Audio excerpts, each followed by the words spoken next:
Welcome to the Overrated Experience Sports Betting Podcast. I'm your host, Kyle Blondin. This is episode 38. We're coming at you a little earlier this week due to a special guest that we have joining the show for this week's installment of your betting action and news action in sports.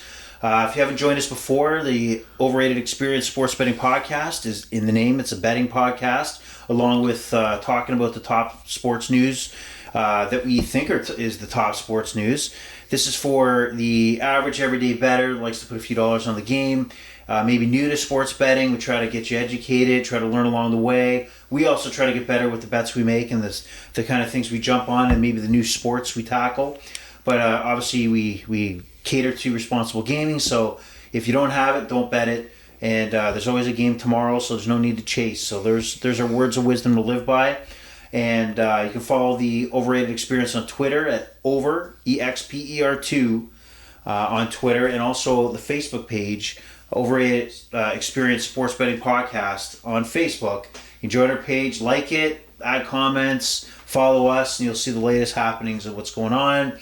Shout out to the Overrated Experience Sports Betting Podcast PGA Championship pool winner, Adam, neighbor Adam out there, who for the second time, 2 out of 2 majors, is your local champion. I don't know what he's doing. He's got something in the secret sauce. He's tending to stick with a lot of the Live Tour players. It's really working his magic. Last time to get in the majors, it was Phil Mickelson with that last day charge in the Masters that brought him to the top spot.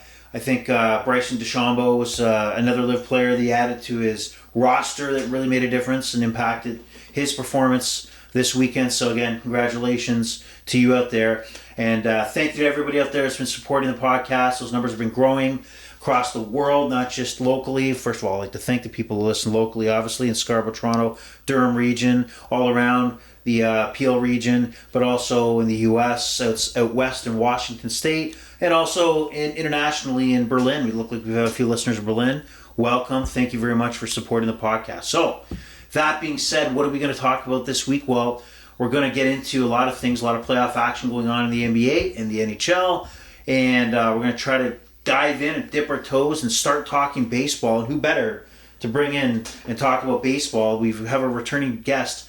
Austin from Ajax has joined us, and you may have remembered earlier in the days when we had our first podcast, we had Austin from Ajax join us over the phone to talk about week 1 of the NFL, and he had that controversial pick, which actually paid off, which the Pittsburgh Steelers walked into Cincinnati in a wild overtime game to knock off the Cincinnati Bengals. We thought he was nuts. We didn't invite him back to the podcast because of that wild pick. I'm back for more. Oh, he's back for more. So welcome, Austin from Ajax. I hope you're glad to be back. Thanks for having me back. It's been a while. So what have you been up to all this time? Pretty much just watching, keeping up with the sports, keeping up with the NHL and NBA playoffs. Nothing too crazy. Nothing too crazy. Haven't been too bet heavy, but still paying attention. Still paying attention. What about baseball season? How many fantasy teams do you got going? I got 3 fantasy baseball teams this year, so that keeps me on top of it. What was it last year? What did you have last year? You had more than 3, didn't you? No, for fantasy baseball, I only had 2 last year. It was fantasy football, where it was about 6 leagues. Oh boy, okay. It was a rough time. It was hard to handle. Got it. Okay. So we're bringing you back. Hopefully you can hear from you a lot on more of a frequent basis. Glad you can join us this week. So we're going to talk not only baseball, or at least dip our toes into baseball. Baseball's a little challenging, right? We want to lead up to the weekend, but really there's only a few day window to give solid picks because of the pitching matchups and injuries and who's in the lineup, etc. So we're going to take a stab at it. We'll refine it as we go further, but before we get to the baseball side of things, let's start out with some of the happenings in the current playoff rounds. And I know on the weekend, a lot of playoff action going on both in the NHL and the NBA. I know I got spanked over the weekend in various different sports. Seemed like one of those weekends where nothing I did paid off. And, just an ugly weekend. How's your recent betting trend been going? I haven't been making too much bets lately, but the last 3 that I made have hit. So a bit of a lucky streak. I kind of wait for my time to strike on something that I really like. So I've been kind of testing my patience lately, I'd say. So you're like a predator sitting in the weeds and ready to strike. Exactly. Either like Couldn't a have said it predator better. or a deviant out there, like looking for people walking. Not good. But some more of a predator, a betting predator, right? Yeah. Okay. So just kind of I've been more patient with it, maybe like 2-3 bets a week or something like that with like, $10-20. Okay. But, it's been working for me. So I've just kept it that way. So what would you say your betting habits are? So like you said, you kind of took some time. When do you take time off? We talk about responsible gaming. So when do you know it's time to get back in and maybe place a few wagers versus maybe holding off for a little bit? Definitely when you're chasing. I think that's the number one sign. When you're chasing, that's probably the sign you should take a little hiatus. So even if it's a couple weeks. How do you stop yourself from chasing? How do you know when you're chasing? You know when you're chasing when you've lost 4 bets in a row and you're trying to win the 5th one. You know what I mean? Like it's like if you keep on losing, you probably need to take a little break. What if it's 9 out of 10 where I didn't exactly lose 10 in a row, but 9 out of 10. 9 out of 10. Losses, I think you're fine. Losses. 9 out of 10. That's pretty bad. Okay, all right. That's not good. Yeah, No. I'm thinking that's probably not gonna. 10% win rate. No. I feel like I'm the Oakland A's of sports betting right now, which is garbage. Anywho, let's get into the action. So right now the Heat are down. It looks like Boston, fourth quarter, 5 minutes left, is going to take Game 4. Jimmy Bucket's not necessarily saving the day for the Heat.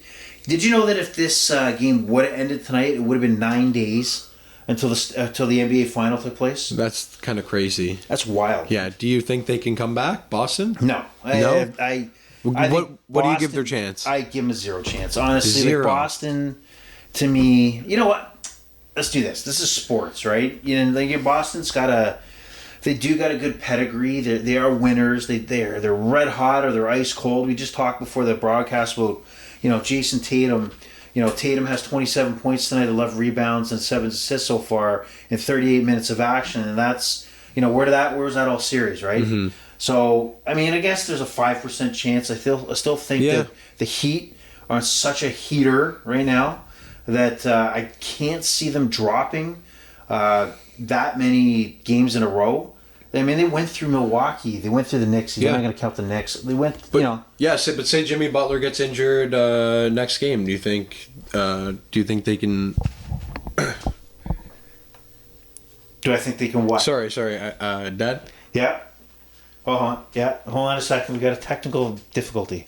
All right. We just took Austin from Ajax's training wheels off here. He just we showed him the mic and to talk into it, so he's back on board. My bad. See what happens when you're episode 1 to episode 38. Some of the things you've missed in between. It's been a while. I I did this on a phone my last time. Yes, you did. I'm speaking, and the talking on sound the microphone quality now. was just so brutal.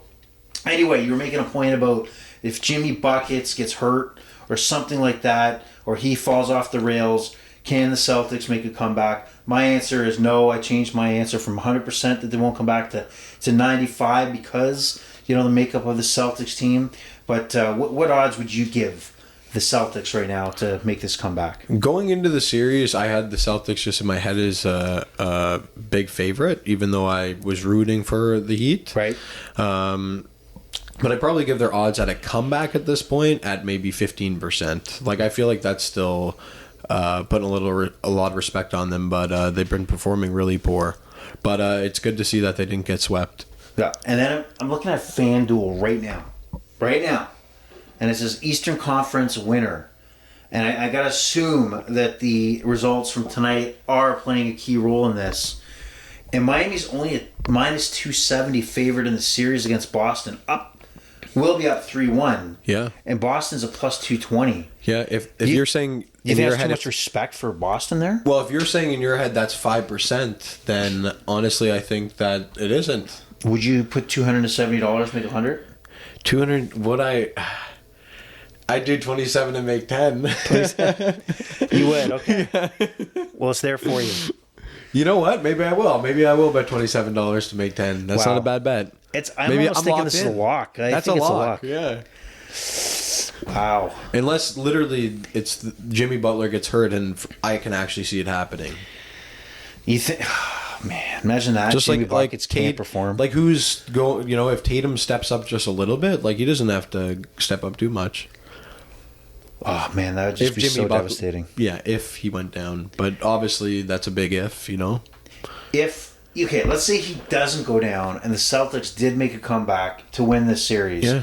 Would your perception of Jimmy Butler change? It really depends how it happens. Like if he's putting up 30 points and they're still losing, you know. If a Jimmy Butler team where he's not injured falls down, loses 4 straight to the Celtics and blows that lead, that changes to me his whole persona. Because the idea is he's carrying the heat on his back. Yeah. And if they fell down, that changes everything about Jimmy Buckets. So this better not happen because he's a growing legend right now. I know that he really is. He obviously led this team in the bubble to get to the final. But this run in the playoffs has been ridiculous. Yeah. Right? So just, we'll see how that goes. Heat, minus 270. And you're ready to burn $27 to make that $10. That's interesting. Yeah. Okay. You know what? I might lock it in. I'll put a picture. You can post it in the Facebook. Okay, I will. Lock it in $27 big dollars to win that 10. 27 big ones. Big ones. Got it. And then we look in the NBA Finals. How closely did you follow the Nuggets and Lakers series? I mean, I would be tuning in every game just kind of on my phone when I'm doing whatever, but I was on top of it. I'm a pretty big fan of basketball, I'd say. Okay. Even when the Raptors aren't in it. Got it. And then, obviously, the first 2 games in Denver, they handled the Lakers. I mean, the Lakers had a good run in Game 1, but Denver overcame. And Game 2, they pretty much own them, right? Yeah. Coming back to LA, Denver was a plus because the Lakers are at home. Everybody was on the Lakers. You talked earlier about... You didn't think so. You took the Nuggets. Oh, I think the Nuggets should have been the favorite in every single game. I'm not saying the Lakers didn't have a chance, but I definitely think they should have been the favorite in every single game. Got it. And then obviously the big third quarter in Game 3 where they scored 30-plus points, so crushed the Lakers, really took it away from them. Denver, handled the Lakers pretty easily, at the end of the day. Yeah. Took them out. They're going to their first final ever. Do you see yourself in basketball? Do you like wagering over-unders, spreads, or do you like a lot of the player props, or do you kind of like to do a little both? Honestly, I know this sounds crazy, but in basketball, I like to do money line. Money line? Yeah. I like, at $27 and $10, I guess that makes sense. Yeah. Do you like to pick underdogs, or is it... It goes both ways, but usually it's the underdogs. If something's like, it's paying me... like 10 cents on the dollar, I'm not going to ever take that. Okay. You know what I mean? It's just like, that would be kind of crazy to risk that much to make that little, in my opinion. But, I'll kind of look both ways, just wherever the value is, Okay, so if you look at FanDuel has right now, if you look at the odds to win the NBA championship, Denver is obviously already there, minus 200. We have Miami that's going to be up 3-1, that is at plus 370, and Boston's at a whopping 450. I still think that is, still not high enough for Boston. I mean, if Boston comes back from a 3-0, even down 3-1, and then wins the championship, only 450? That's ridiculous. Come on. Isn't that overcoming a lot of odds there? Yeah. I don't get that. Tatum would be the best basketball player in the world. Yeah, so I don't get it. So if you talked about really considering the Heat potentially going into the final, would you consider the Heat? You're talking about Heat versus Nuggets. If the Heat, assuming the Heat make the final, would you give the Heat any chance against the Denver Nuggets? Jimmy Butler will have to go superhuman, but I would say 20% chance. Okay, I'll give them a 20% chance. Anything can happen. They walked into Milwaukee. They destroyed Milwaukee. Denver is the best team right now. But, Jokic can struggle. The Joker can struggle during times, and he's got to hope that what happened against the Lakers, and you had Murray step it up, and Porter step it up, and other guys step it up, that happens. So it's not like they're invincible. They're not like the Michael Jordan Bulls. So, I mean, if you're gonna take Miami, assuming they're gonna be in the final, right now, plus 370 is probably the best you're gonna get. Yeah. So if you like it, I would take it. Yeah, it's kind of hard to bet. What I would probably bet, and it might be a little crazy for some, but I think the series would go to 6 games. I just have a feeling. Yeah, those wagers are popping up. If you feel the Nuggets may win, we'll go 6. If you guys like betting on those types of things. I don't. I know what you're doing. I know there's a lot of value there, but I just don't like it. Everyone's different, like I said, I like the money line. I feel like a lot of people like the spread, you know, so it's like some people like first goal scorer, you never know. There's a lot of different ones out there. There's thousands of things to bet on, right? Did you ever watch the Adam Sandler movie? Oh my God, what is it? He's a degenerate gambler. It's on right Adam now on Sandler. Netflix. It's Diamonds. Man, I'll think of the name. But why I'm bringing this up because you meant like he is putting basically his life on the line for thousands of dollars. A degenerate, and a lot of it he's betting on the Celtics, and he's betting like. Do you ever heard of Kevin Garnett? Yeah, Kevin Garnett, right? So he used to be a NBA star, considered one of the best players in the NBA. When he's with the Timberwolves, won a championship with the Celtics, and he's making bets that include that. His whole bet of like hundreds of thousands of dollars is the first part, like same game parlay option. Is Kevin Garnett wins the tip off at the start of the game. Oh my God! If he loses the tip off at the start of the game, the whole bet is over. Oh my God! Like I find that unbelievable. But so did he win it? Yeah, but you did. I mean, I'm not betting. That's not too bad. I'm not betting a duffel bag full of money where I'm owing gangsters a certain amount of money. Honestly, yeah, I guess the tip off. Yeah, there's nothing that's so unpredictable. You know what I mean? Like it's. I guess we're trying to get to like an educated guess here, and I mean, can you get an educated guess on the tip off? I mean, I guess you could maybe, right? You could. If it's like, oh, that's the best tip-off guy I've ever seen. Uncut Gems, that's what it's called. Sorry, I can't. He's good in the movie. He's a degenerate, but I'll check it out. Uncut Gems. So if you ever, that's chasing. That's the ultimate story of somebody chasing, and not in a good way. All right, so that's the Denver Miami story. Now talking about maybe some NBA stories here, and LeBron James after the Game 4 loss against the Denver Nuggets. Hinted at maybe or not he would be considering retirement, maybe not playing next year. Do you see LeBron James seriously not playing in that next season for the Lakers? I'd be shocked. Like, that seems just so out of left field for me, Yeah. Like, I don't know. That just sounds insane.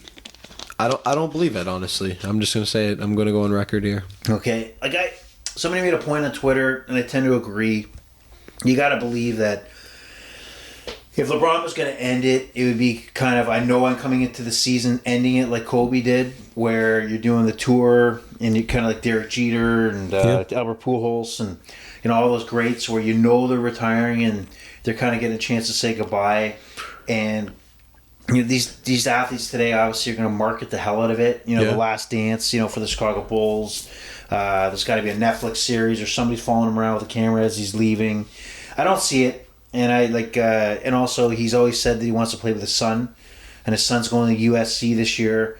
And if he gets drafted, does he decide to play that last year with, he? I want to believe he's like Tom Brady. He just wants to keep on going until he can't, and I think LeBron can keep on going. Hey, he's got the money, he's got the willpower. But after a sweep like that, I'd say he's got 2 years left. Yeah, I can see that. But they got really, what works for me with him lasting a little longer. He's not just a pure scorer, right? He's a playmaker. He's an all-around player. He can play every position where he can fit in. But I don't think his days of carrying a team over the top are gone. Mm-hmm. It's gone, right? Imagine he went on a team like Golden State or something like that, Or imagine that after scoring 40 points Game 4, that somebody else on the team like an Anthony Davis would consistently step up. He's supposed to be a monster, but he's half the time sitting injured and or in wheelchairs, in games. I think the Nuggets are going to win the championship for sure. Yeah, well, I mean that's the odds tell us that that's going to be the case, and it's hard to see them not winning. But so other Laker news I found was interesting. The hint that somehow the Lakers have enough capital in the offseason to get Trae Young away from the Atlanta Hawks. And I don't understand how the Lakers have any pieces left that any team would want to pick up a superstar like Trae Young. What would Atlanta get back from the Lakers that of any value? Obviously, if the Lakers picked up Trae Young, they're not going to be in the lottery, the next few seasons. So what comparable can you possibly get back from the Lakers to make that worthwhile? Like, are they just destroying their next couple decades? I don't think it matters. Like, if you watch the trade deadline, there were second round picks being floated around. Like, we might be on Mars sooner than the last pick is used up in those years. It's ridiculous. It's stupid. It's stupid. And unless you have a top 5 pick or a lottery pick, it seems like the draft is a waste of time. There are teams like the Raptors that do find diamonds in the rough. But what if you trade for a potential first pick or something? First the Oklahoma overall. City is traded for 85 first round picks. But I heard the guy that was drafted this year, the first round pick, is supposed to be a game changer. Yeah, what's his name? That's Wanyambi. Yeah. He has, it's one guy, right? And by the way, if you've seen a picture, Rudy Gobert, you know Rudy Gobert, right? Yes. So the Minnesota Timberwolves, he's 7'1". Yeah. So he's also French, like Wanyambi is, right? Mm-hmm. And I'm probably butchering his name, but forgive me. And he was presenting him with a trophy, and Wanyambi is another level above Rudy Gobert. It's insane. But that's crazy. Here's my prediction: he's considered maybe the most hyped player coming in the NBA. Yeah. I can't see it bigger than LeBron, to be honest. LeBron's a full package. I see this guy's frame very, very slim, and I'm he's got to bulk up a little bit. And maybe there's an injury-prone factor here that I don't know if it's going to be as successful for the San Antonio Spurs, who's going to take him first overall, than they think. But the San Antonio Spurs have a history with big men, David Robinson and Tim Duncan. So, we'll see what happens there. I hope it turns out for him. Who cares? But going back to Trae Young, how do the Lakers have any capital? And then I look at here locally in the Toronto Raptors, who are absolute shit this year, by the way. The team could not come together. They're spending money on Fred VanVleet, Pascal Siakam, and really had no bench. But somehow they're locked in and have a problem with the cap, and they don't really truly have a superstar. But, the Lakers are just dropping guys like flies, looking at Trae Young, and not losing a Davis or LeBron. And then, Golden State has, Klay Thompson, Draymond Green, Steph Curry, Andrew Wiggins, Poole. How is this possible? Who's doing the math here? Is there an exchange rate for the Raptors that we're not seeing? It's pissing me off. It's really pissing me off. I don't get the NBA cap. Have you ever seen some of these trade exceptions that were traded back and forth in teams? It's insane. No. All right, I'm going to go off on the rant there. So that's the NBA news. Any other NBA news that's out there right now you can think of? Not that I can think of right now. Okay. Here's a bet before we leave the NBA. I don't know what the over-under is, but Jason Tatum, Game 5. Would you take his point total under? Because he's usually up or really down or a no-show. Let's give me a point total for Jason Tatum. I think this game it was. I think I saw 27.5. Well, we were kind of as the game was going on, so let's see where it. So the game ended 115-99 Celtics. Miami stopped scoring in the second half. Celtics took over. Yeah. Jason Tatum finished with 34 points, 11 rebounds. So 34 points right now. But where do you see him? I feel like next game? I feel like you bet Celtics win with Jason Tatum over 25 points. Because I don't feel like they win without him getting at least 25 points, and that's a low total for him to actually hit. Well, let's apologize to Jason Tatum here for a second. So, if you look at tonight, 33 points. 33, yeah. Last game, 14. Yeah. But first two games of Miami against Miami, 34 and 30. Right? So, it's not like he's not scoring. Obviously, he hit 51 against Game 7 in Philadelphia. So, I don't know. I think I want to believe in Tatum. Yeah. I mean, I feel like we were saying, I think his actual point total was 27.5. So I'm kind of saying 25's a guarantee. That's just in my head because Tatum's that guy. Okay. And I feel like he'll hit it going forward 80% of the time, just in my head, So that's why if I think it's going to hit 80% of the time, obviously I take it, right? Okay. All right, that's the NBA story. NHL action right now tonight. Vegas Golden Knights take a stranglehold on the series, up 3-0 on the Dallas Stars. If you watch this game, which I had an opportunity, I took the over as well. Loved the first period as there was 3 goals. Yeah. Fucking one more goal scored, through the rest of the way. I'll say I'm not the biggest hockey guy, but I want to say that the Golden Knights Panthers, if that happens, that's going to be a great series. I hope so, because it looks like it's going to happen.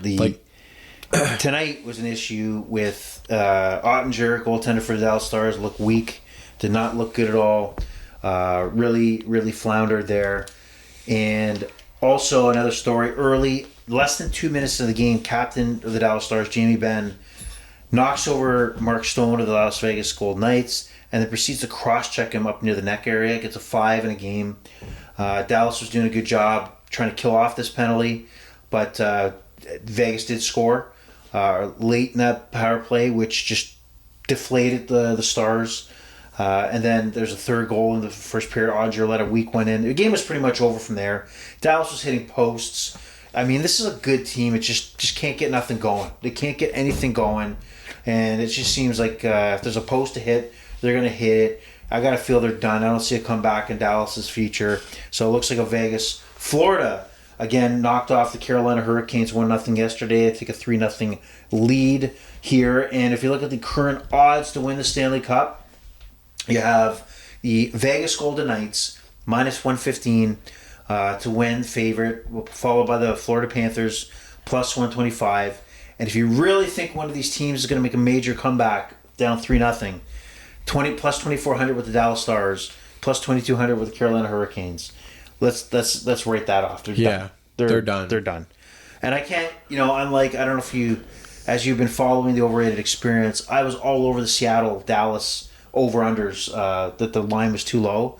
And now I don't have any faith that even this series can get, the Dallas Vegas series I can hit an over, right? It's juicy. I know Dallas can score and Vegas can score, but it just goes that if Dallas doesn't score to make it 3-1 before it becomes 4-1, then it's just. But here's the one thing. Here's the one thing I have to say truthfully. If that's how you feel, then you're not willing to go for the unders. Well, that's why this podcast is not called the underrated experience, right? So it's fair the point, smart fair play. point. Like tomorrow, you have the Carolina Hurricanes and Florida Panthers in Game 4. That's happening. Let me just get back to the line. And the over-under is 5.5, and the unders obviously where the juice is at minus 120. So that's the first time I've seen where that 5.5, the juice was on the under, even though everything is pointing that there's no goals scored in this game. These two teams, because Bobrovsky's on fire. If Carolina was up 3-0, it might have been different because they tend to, like they did against New Jersey, once they start scoring, they start layering it on. But low-scoring series. Hasn't been as exciting as I thought it would be, but I think you're right. If we see a Vegas Florida Panther final, we might have a great series on our hands. Plus 125, would you take the Panthers to knock out the Vegas Golden Knights? Yeah, I think I like the Panthers to win. Yeah, okay. I just had to think about it for a second because, I feel like Vegas deserves respect, but I would definitely say they're the favorite in my eyes. So think about being a Who's home? It'd be Vegas with Vegas is home. Even with home field advantage, I think the Panthers. But I think it does make a little difference. They play on a field. They play on ice, not a field. Just let you know. Okay. Imagine being a reporter covering flying to Vegas and then Florida. Like, would that not be the best Stanley Cup final you could possibly have? I would love that. Anyway, that's the hockey story for the playoffs, but plenty of news in Leafland, of course. I can't go without kind of going off on what's going on in this soap opera we call Toronto Maple Leafs. So we didn't have a chance to talk to you about your thoughts on the Maple Leaf run. What were your initial thoughts when they lost against the Panthers? Anything came to mind? The truth is, the Leafs have been disappointing me for years. This is something we're used to as Leafs fans. It's not a joke. I'm dead serious right now. Okay. It's real serious. Like in my head when they got to the second round, I was like, oh yeah, they'll probably get swept now. Okay. But no, like I am a Leafs fan. I do love the Leafs. It's just ever since I've known them, ever since I've been alive, they've done nothing but disappoint everybody. They're like a bad parent. I'm just saying that how it is, I think. Okay, yeah, no, I can't disagree with you. But like, yeah, no, I still am a fan. Okay, any recommendations of what you would do, what changes you would see that they should be making? It's hard to say. I mean, they already made a big change, right? Firing the GM. Mm-hmm. Yeah. Do you know how much time he had left on his contract? No, that was it. His contract was up. Oh, it was already up, so they just decided not to re-sign him. So he wasn't fired, really. I think that it does make a difference. So then, do they make a big change? Or does somebody come in and they'll make those changes, right? Well, here's the story right now. So here's kind of like the timeline. So the season ends. The Monday after the season ends, Kyle Dubas has a press conference talking about how the Leaf season was, and actually said everything's on the table. Sounded like he was going to be a part of this future. So, time goes on. I'm sitting on Friday. I'm at a mall on Friday, seeing going on Twitter. Kyle Dubas will no longer be part of the Leafs organization moving forward. My initial thought was that makes sense, right? He's been all in on the core four. He's been all in on his plan. I didn't feel he wavered enough, knowing what he's seeing right in front of him. That's been my opinion. So I wasn't surprised that the Leafs went a different direction. Mm-hmm. What I was surprised was the stories coming out after Brendan Shanahan, 3 o'clock that day on Friday, talked about, the story what led up to Kyle Dubas not coming back to the Leafs. Yeah. And he kicked it off by stating that he wanted Kyle Dubas to come back. He wanted and provide. There was an extension on the table. Really? That's crazy. There's an extension on the table. And then somehow there was, within the timeline of his press conference on Friday, and whenever this extension was presented, that Kyle Dubas came back and requested more money. I feel, okay, this is what I want to say on record, because I have been listening to the show. I do think this group, would be capable of winning, one Stanley Cup. I don't think they could win, they're not going to go in a streak. But just say these guys are together for 5 years, they're guys that are willing to stay and work hard to do it. Yeah. I feel like in the next 5 years, there is a chance they could get one. I'm not saying it's 100%. I'm just saying I could say they're capable of it. I know I said what I said about the disappointment. Mm-hmm. I know you disagree. I know you think maybe Matthews is being overpaid in a way. But yeah, I don't know. It's on paper, it's they probably should win one in the next 5 years or something like that. But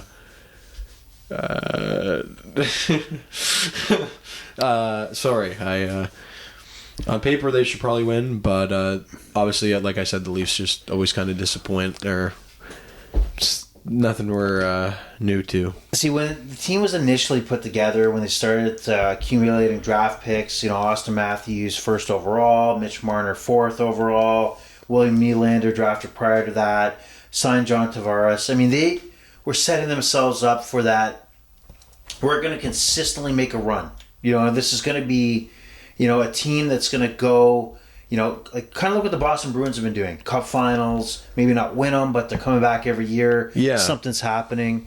And I think you're right. For the last few years, it's been, okay, it's got to be 1 year where they go on a roll here and, get to a final, win it with the talent they have. Yeah. Does it mean nothing to you that they got one game, even though, it was the fourth game, and they would have had to win 3 in a row.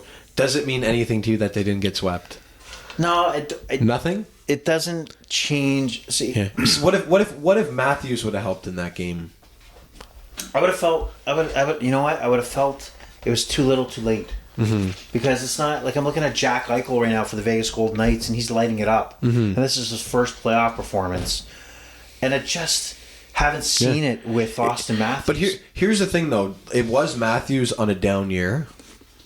Matthews definitely had a down year, but he is a guy. How many guys in NHL history have scored 60 goals? Many. Many? Yes. Over 20? Yeah. I'd say probably. I'm not coming in here with the facts. I would say 10 plus at least. Yeah. I'd have to really look at it, but 10 plus. No, I feel like if it's under 30, I'm thinking that's not a lot of people. No, there's a lot of people. There's but to me, that's like how many of them people are actually capable of 60. Well, that's let's look at the significance of the 60. So last year he scored 60 goals, and they couldn't get out of the first round. They had an opportunity to win that series. They couldn't. Get another Game 7. Year before that, the COVID Tavares year, injured. They're up 3-1 on the Montreal Canadiens. A shit team. Shit team, the Montreal Canadiens. Inexcusable. And choke. No performance.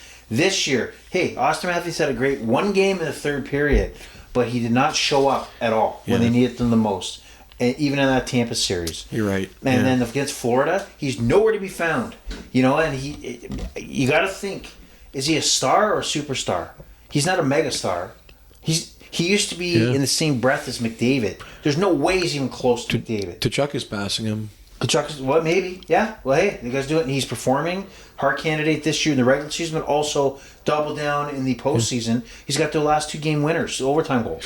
Like, he's clutch, right? What's Auston Matthews to me, this conversation about him and this extension that they need to sign him now, and he's going to be the highest paid player in the NHL. I don't understand why. Mm-hmm. I don't understand why. Is it though just trying to get superstars to stay? Like, who could we get? You know what I mean? It's hard. It's hard, but to me, I think it's clear that he is not a superstar. He's a regular season player where he's scoring goals against teams that are I've got a flight at 10:30, so I'm not going to really go all out. These 60 goals are a mirage. Mm-hmm. Just like Boston this year had one of the best total points in the history of the NHL, but it masks that there's a parity in the NHL that any team in any series can win. Yeah, but I mean the thing is though, it's like, yes, the Leafs got destroyed in the second round, but at least the Panthers are that it's not stopping. Like it just feels like it's their year, and I'm thinking, what the Leaf fans always say, maybe it's the next year. But it's not this Leaf fan because it's they've masked what they've tried to fix year over year. Goaltending, this piece, this third line center, this fourth line center. Kadri's been suspended 2 series in a row. Let's trade him, and there's a lot of things that the Leafs have done that have been the non-core pieces of the team. And I think it's time for a bold decision to be made. And my question is, was it that Kyle Dubas wanted to finally make a change, which I don't think he did, and then Shanahan disagreed? Or Kyle Dubas was unwilling to change his plan, and then Shanahan... But then again, Shanahan was offering an extension. Yeah. So where was the disconnect there? And now there's also talk that the Leafs have given Pittsburgh the permission to talk to Kyle Dubas. So Kyle Dubas... in the back end, his agent already feeling out that there was other suitors out there to make more money.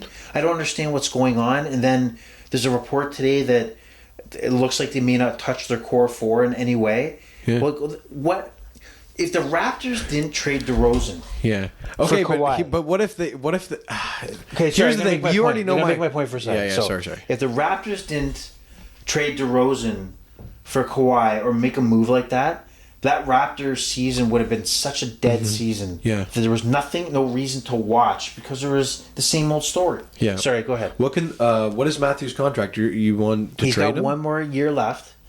So they have the opportunity before July 1st to sign him to an extension. Yeah. So now there's a thought, because the Leafs don't have Kyle Dubas, that he might be hesitating to sign an extension because his GM is gone, which is stupid. Yeah. And he may not want to sign an 8-year extension, which is the max. So the Leafs' reputation that Kyle Dubas provided was they walked all over him during negotiations the first time around. Yeah, Matthews? Matthews, but Mitch Marner as a winger is making first line center money, which it's a hard cap. You need to allocate your money in the right spots. So it's a lot of it's like a it's like a circus going on right now. Yeah. Like, what's management doing? What leverage does Austin Matthews have? I don't understand it at all, and I think the value being scared to lose him versus really looking in front of you, is he the guy? Or go for the win. Yeah, go for the kill shot. That's what you want to do. I think you got to consider it, but also that cap space is also very valuable. Yeah, because it's not just Matthews. The Leafs have a good all around team. Yeah, it's hard. But you can't have a great all around team because but you're allocating all the money in one spot. I still think Matthews is great. I disagree with you on that. I used to think that guy. I used to think that way, but not anymore.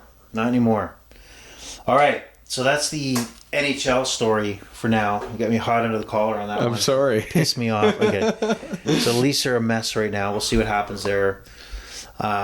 Moving on to baseball, we're going to talk about that. We're kind of running low on time here. But maybe we'll just talk about some thoughts on baseball right now. So for our fantasy players out there right now, some of our fantasy folks, is there anything you've been doing with your teams on a fantasy side that you could share? Like, is there any players you picked up on the waiver wire strategies? I did come in with one buy low. JD Martinez, he has picked it up recently, but he's had a terrible year. Yeah. But he just came back from injury and he's hitting 3 home runs. So it's kind of hard to say that he's a buy low, but he also is at the utility space, so that probably is more of a value. But I think just because he's in that LA lineup, he offers so much production. So I think that's a guy you go for. Okay. And then as far as your week-to-week management of your roster, do you maximize your 5 waiver pickups? And where do you maximize? What do you do with your waiver pickups? What's your strategy there? I'll use my waiver pickups if say my pitchers do bad at the start of the week and I need to counting stats. Yeah. I'll rack up the strikeouts, rack up the wins, rack up the saves by just picking up guys who can get me those numbers. So I'm saying if I don't use 5, I'm using 4 most weeks. But on pitchers. Yeah, on pitchers, unless I'm trying not to touch the ratios because my pitchers have had really, really good games early in the week. Just talk about the ratios. Isn't that new? No, ERA and WHIP. Okay, that's always ratio. In a categories league. That's standard. Okay. If you didn't have that, it'd be kind of weird, I think. I thought there was another category that was added this year.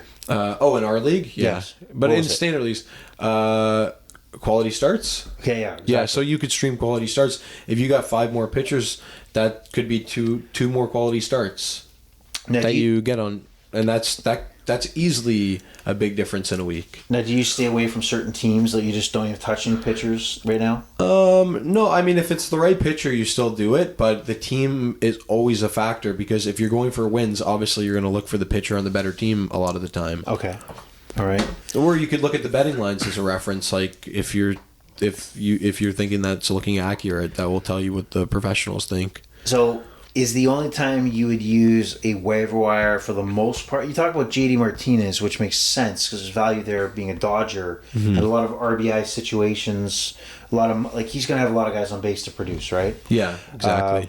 But outside of that, when do you start picking up using waiver wire pickups on position players? Is it only through injury, or is there any value that you see for position players? I mean, sometimes if guys get hot, you might want to take a chance on them. I just think that you maybe want to keep one spot on your team for a guy like that. So it's like you kind of got to take the shot on the guy that you believe the most. But you can't really have 2-3 guys on your team that you're taking a chance on like that, or you're never going to win. Or you could get extremely lucky. I just think that's kind of you have to play, because then you could have that one guy kind of in your bench, but he can also be the guy that fills in if you have any kind of injury on your team. Hopefully he helps you out at maybe an outfielder or something like that, or can play multiple positions. Is multiple positions valuable? Meaning that do you look for guys on the waiver wire that can play second, third, and outfield, let's say? I'd say it's valuable, but not extremely valuable, because if you construct your team properly, you don't have to worry about that. But you could also construct your team having a guy like that, so you don't have to worry, right? So they're I'd say it's like a little boost in the guy's value, but you can't value that extreme. You know? It's nice. It's the cherry on top. And what about the catching position? Do you carry 2 catchers? No, that's a rule in fantasy baseball. You never carry 2 catchers. But I carry 2 catchers. Oh. So you advise I should dump one of those catchers? Tell me the catchers. Well, Sean Murphy of Atlanta and Ruiz in Washington. Those are 2 very good hitters, but or catchers, sorry. But yeah, you drop Ruiz because what is it? Yes, everyone talks about how he's a good catcher, right? And he puts up like decent numbers.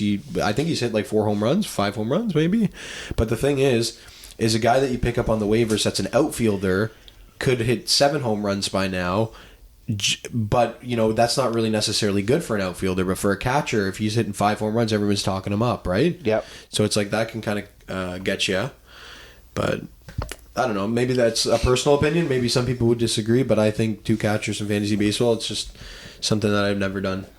So if you have to do it for a week, but it's like you don't want to make that a long-term situation, I'd say. And you could always look for a trade because Ruiz is a valuable catcher, right? So it's like if you could get a decent outfielder or something like that, or whatever you need maybe, or it's always a way to go look for trade. You don't want to just drop a valuable guy because position, right? If you can't get it done for 2 weeks, maybe you got to make that hard drop, right? Okay. But baseball is a long season. That's one of the good parts about it. It is a long season. So here's a question for you. And tell me how you'd handle a situation. So I have Brandon Woodruff, ace pitcher for the Milwaukee Brewers. He's on the 60-day DL. Yeah. So I've put him on the IL. Yeah. All right. But would you keep him on there, or because of the 60-day DL, would you dump him? I would really try to keep him unless you have to, unless you get like suicide squeezed. Right, yeah. Okay.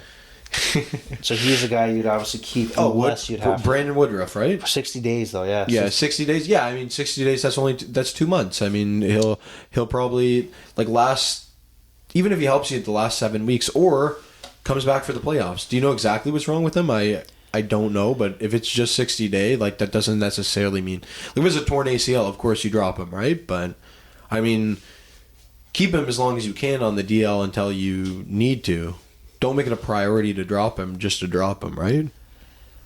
Yeah, he's got a tentative goal to return before the end of June. Trying to remember what he got. It was arm issues. It's got to be something I don't know if it was something simple as inflammation or whatever. I don't know, man. That sucks, though, because he's a great player. So, obviously, it was a big blow to your team. Yes, it is. Yeah. Big blow. And are you in a good spot? I am. I just lost the last 2 weeks. It started out like gangbusters. I got good maybe if you lost the last 2 weeks, maybe try trading Woodruff. Ooh. That's not controversial. Bad. I think you're trying to scam me. No. All right. And then what other question was going to... Oh, is there a position... Would you say that is easily replaceable in the waiver wire, aka let's say a first baseman? Yeah. So would you I have say CJ Cron? Yeah. It's on the IL right now, only 10 days. But if I needed a roster spot, would you say that the position of first base is the easiest position to get value from? On the waiver wire? Yeah, it's one of the easier ones, I'd say. Okay. Yeah. I'm pretty sure shortstop, they say, is one of the actually easiest to fill. Really? Okay. Yeah, actually, I don't know if that's true. It's it's always constantly changing in baseball, honestly. Or that's how it feels. When I first started playing fantasy baseball, it was actually shortstops that were the hardest to get. Like a guy like Corey Seager was going in the first, or not the first, but the second round. And he wasn't really established, I don't think. Right. It's weird. Have you found that fantasy's been impacted by any of the new rules at all, by any chance? 100%. What? Stolen bases I'm pretty sure they've been up 50%. So obviously, honestly, it makes fantasy a little more entertaining because you're boosting the numbers in the stolen bases. Okay. It's pretty crazy. Acuna already has, I think, 16. 15, 16. Where would you put Ronald Acuna in top? To me, he's a top 3 baseball player. Yeah, he's up there. Or you name some guys. Name some top guys. Would you put Ohtani up there? Obviously, the pitch. I'd say Ohtani's a better hitter. Let's put him to the side because the pitching. We're not just talking about him as being a hitter. As a hitter, but as a position player. Forget Ohtani.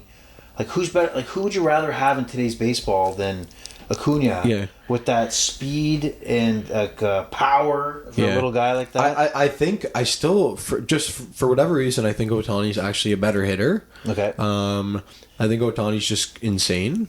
Okay. But the thing is that Acuna's got like crazy speed now too on the bases. Yes. So that really gives him a boost. Like that makes it a factor of just like offensive player, you know? Did you see him take third on that walk the other night against the Dodgers? No. You got to watch. He took walk. He was on first base and just took third because he felt like they were asleep. But with his speed, it's insane. I actually went to a game a couple Saturdays ago, and he stole 2 bases in that game. He's such a threat. Yeah. He's such a threat. And good Blue Jays news today. They scored 20 runs. 20 runs. Yeah. Are they going to spend it all tonight? No, you know what? I want to believe that this can kickstart something. I mean, like I said, I went to see them a couple weeks ago. Yep. And that's when they actually swept Atlanta. And ever since, they've been a little cold. But you know what? Baseball's a game of streaks. And I believe in the Blue Jays as well. Got it. Yeah. All right, heading into tomorrow, there's a lot of Wednesday afternoon action. Have you looked at the board at all? Anything there that stands out as a quick insight? Wednesday action. Yeah. Let me pull it up. Let me see. And then as you're doing that, I'm going to talk about the Oakland A's here. Just a funny stat I heard on Twitter today. I knew this, but like it really puts it into perspective. So this comes from where the hell's my bookmarks here? Okay, so this comes from Ben Fox, who's a part of VSiN Live, put the stat together for the Oakland Athletics and tweeted out today. He's at bfox22, FYI, if you want to follow him. So the Oakland Athletics this season, overall record, 10-39. Terrible, right? Run line record. What do you think their run line record is? No idea. And for you out there, folks, the run line means mostly 1.5. It's almost like the hybrid spread where the team has a 1.5 run. Sometimes it's 2.5. Depends how bad you are. But I've seen 3.5. Okay, for Oakland.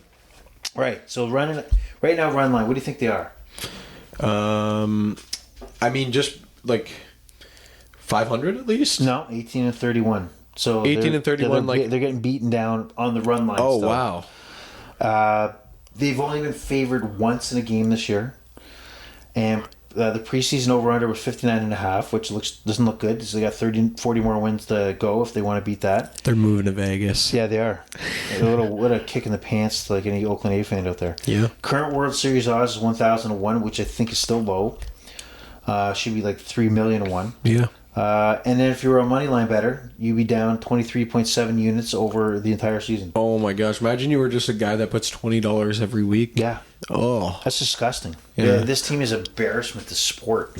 I mean, if you looked at, they got one guy in their lineup that looks like he's having a decent Rooker. Yeah. He's having a decent season. Everybody else is trash.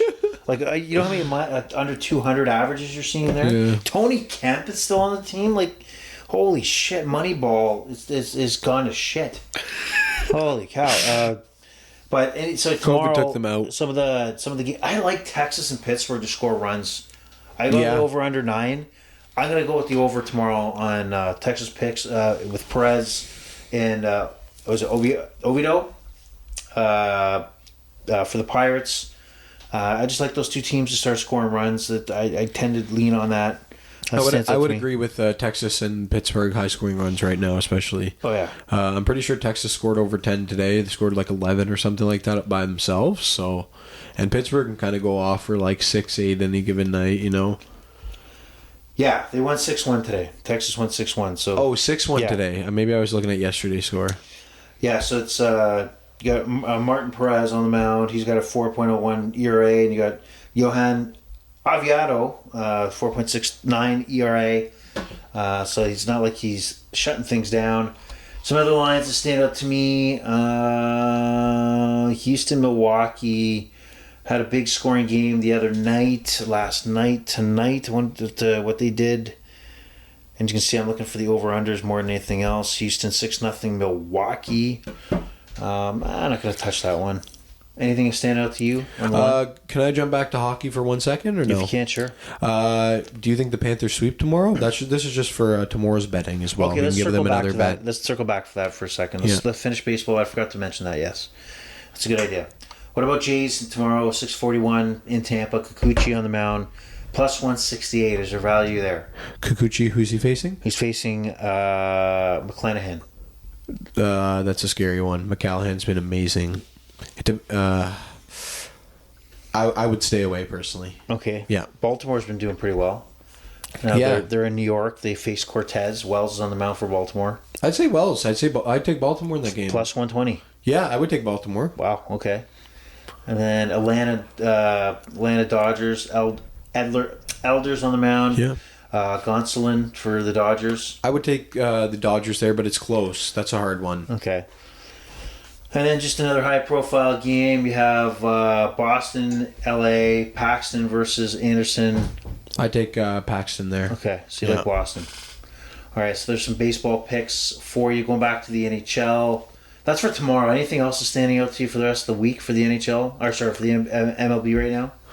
For the MLB, honestly, nothing in particular. Okay, Yeah. so let's go back to hockey quickly. You're right. We forgot to talk about tomorrow night's game. Panthers are minus 114. They are the favorite. Minus 105 for Carolina. What do you think here? I think they sweep. You think this minus 114 is good value? Yeah, honestly, I think that's more than fair. That's great. I agree. Yeah, I would expect like I do it in the decimals, but I'd expect like 1.5. Yeah. Okay. So for those who don't know, that would mean if I put $20, then I'd get 10 back. Like that's what I would have expected the odds to be. Interesting. Okay, so the Panthers are to play tomorrow. Sweep it, finish off the Carolina Hurricanes. Just one quick play for me. Moving to Wednesday afternoon soccer, EPL. Brighton and Man City. Both teams have really nothing to play for, but this could be a fun matchup here. So I'm kind of interested. What I'm going to take a shot at here for Wednesday 3 o'clock game. Again, it's tough to say who's going to be in the Man City lineup. They got a Champions League game or Champions League final to prepare for on June the 10th against Inter Milan, which I'll touch on in a second. But Brighton is a high octane team that likes to bring pace, where Man City's a ball controlled squad. So I see this as kind of like let's throw caution to the wind and just get at her. So I like a same game parlay here that this game goes over 2.5 and at least 9 shots on target. $100 pays you out $96.75. And Champions League final, the Champions League. Austin, do you know who's in the Champions League final? No. I just said it. Okay.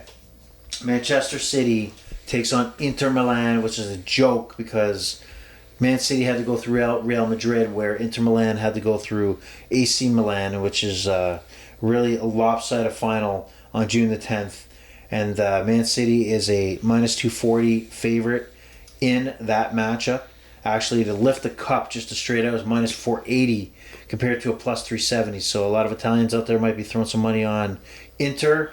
So if you have any inkling right now to take on the underdog, the heavy underdog, I would take Inter at this moment. I'm not going to do it because I think Man City is going to beat the shit out of them.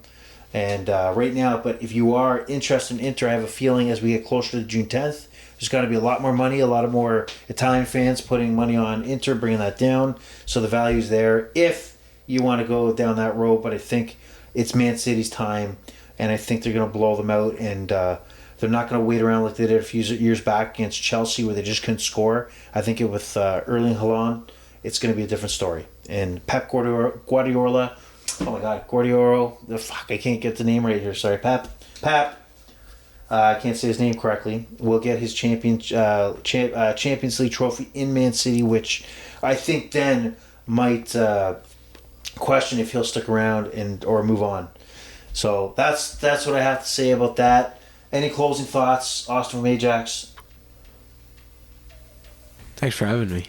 Thanks for joining us. It's been a great time. So if you took 37 more episodes, we'll see you in episode 65. Yeah. Or 75. Sorry. Yeah, I'll wait till 100. Okay. No, just kidding. I'll be back soon. All right. So you're gonna bring more next time? I'll bring even more spicy picks. Nice spicy picks. Okay, got it. All right. So that's the Overrated Experience for another week. We're just under the hour mark. My apologies for running long, but hey, that's just the way it is. The pleasure was all yours. We're over and out.